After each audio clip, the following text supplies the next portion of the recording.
દૂધસાગર ડેરીના પૂર્વ chairman remand પર વિપુલ ચૌધરીના 4 દિવસના રિમાન્ડ મંજૂર કરાયા છે। રાજકીય કિન્નાખોરીના શિકાર બનાવ્યો હોવાથી વિપુલે રજૂઆત કરી છે। સીઆઈડી ક્રાઇમે કરી હતી વિપુલ ચૌધરીની ધરપકડ। 22 કરોડના સાગરદાન કૌભાંડ કેસમાં થઈ રહી છે તપાસ। 30 જેટલા અધિકારી કર્મચારીઓની મદદથી કૌભાંડ આચર્યું હોવાની શંકા। આશકા જોડાઈ ગયા છે અમારી સાથે। આશકા, જે રીતે સમાચાર સામે આવી રહ્યા છે, દૂધસાગર ડેરીના પૂર્વ ચેરમેન રિમાન્ડ પર વધુ તેમના 4 દિવસના રિમાન્ડ મંજૂર કરાયા છે, શું અપડેટ?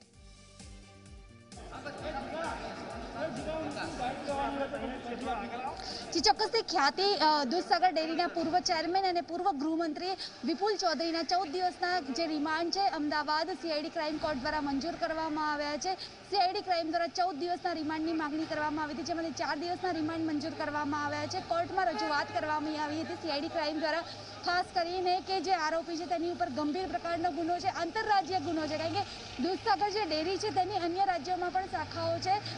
રાજસ્થાન અને હરિયાણામાં જે શાખા છે તેની અંદર પણ ગુનો, તેમાં પણ ગેરરીતિ આચરવામાં આવી છે, એટલે આંતરરાજ્ય ગુનો છે। તેમજ 30 જેટલા કર્મચારીઓને સાથે રાખી અને પગાર અને બોનસની ઉચાપત કરવામાં આવી છે, એટલે તમામની તપાસ કરવી જરૂરી છે। બેંકની લેવડ દેવડ અને ખાતા અંગેની પણ વિપુલ ચૌધરીના જે ખાતા છે, ઓફિસ છે અને મકાન છે, તમામ જગ્યાએ તપાસની જરૂર છે। માટે 14 દિવસના રિમાન્ડની માંગણી કરવામાં આવી હતી। વિપુલ ચૌધરીની હાજરીની જરૂર છે, તે તપાસમાં સહકાર નથી આપી રહ્યા, પૂછપરછમાં સહકાર નથી આપી રહ્યા તેવી પણ રજૂઆત કરવામાં આવી હતી।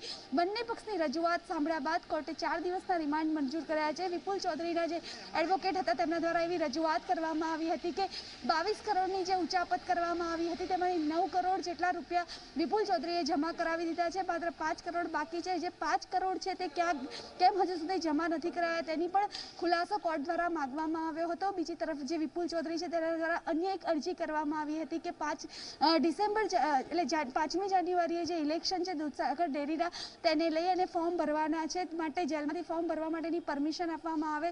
કોર્ટે આ અરજી ઉપર 16 ડિસેમ્બરે સુનાવણી હાથ ધરવામાં આવશે તેવું કહ્યું છે। ખાસ કરીને કોર્ટે અવલોકન ટાંક્યું છે કે વિપુલ ચૌધરી પર ગંભીર પ્રકારનો ગુનો છે, રાજકીય વગ ધરાવતા આરોપી છે, માટે તેમને રિમાન્ડ જરૂરી છે અને આ અવલોકનને આધારે 4 દિવસના રિમાન્ડ મંજૂર કર્યા છે। જી બિલકુલ આશકા, સાથે રાજકીય કિન્નાખોરીનો ઉપર શિકાર બનાવ્યા હોવાની વિપુલે રજૂઆત કરી છે।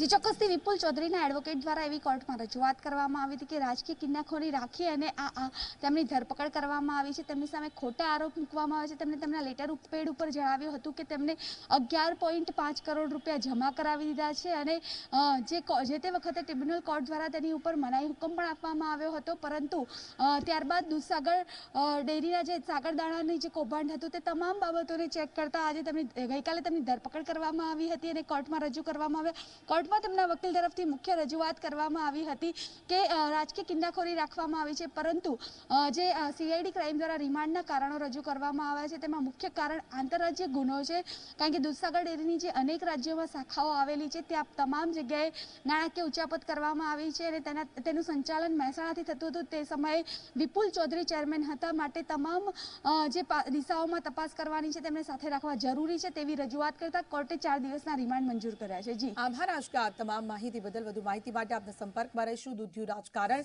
જે રીતે હાલમાં રિમાન્ડ મંજૂર કરાયા છે 4 દિવસના, સાથે કિન્નાખોરીથી તેમના પર રાજકીય દબાણ કરવામાં આવી રહ્યા હોવાનો પણ આરોપ લગાવવામાં આવ્યો છે। તો આ સમગ્ર ઘટનાની જો વાત કરવામાં આવી, આ દૂધિયા રાજકારણને લઈને શું છે આ સમગ્ર મામલો?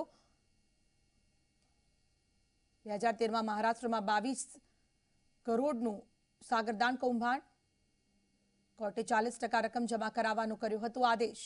શું છે આ સમગ્ર મામલો? ટ્રિબ્યુનલ કોર્ટ વર્ષ 2018માં કર્યો હતો આદેશ। 9 કરોડ રૂપિયા ચૂકવવા કાવતરું રચ્યું હોવાનો પણ આરોપ લગાવવામાં આવ્યો છે। 30 હોદ્દેદારોની મદદથી કૌભાંડ આચર્યું હોવાની શંકા છે। વિપુલ ચૌધરી પર ₹14.80 કરોડની ઉચાપતનો આરોપ લગાવવામાં આવ્યો છે। ડેરીના ડિરેક્ટર અશોક ચૌધરીએ પણ લગાવ્યો હતો આરોપ। ડેરીના નાણાંની હેરાફેરીનો અશોક ચૌધરીએ આરોપ કર્યો હતો। 12 કરોડના ખર્ચે કર્મીઓને વધારાના 2 પગાર ચૂકવ્યા હતા। ચૂકવણીમાંથી 80% રકમ પરત ઉઘરાવી લેવામાં આવી છે।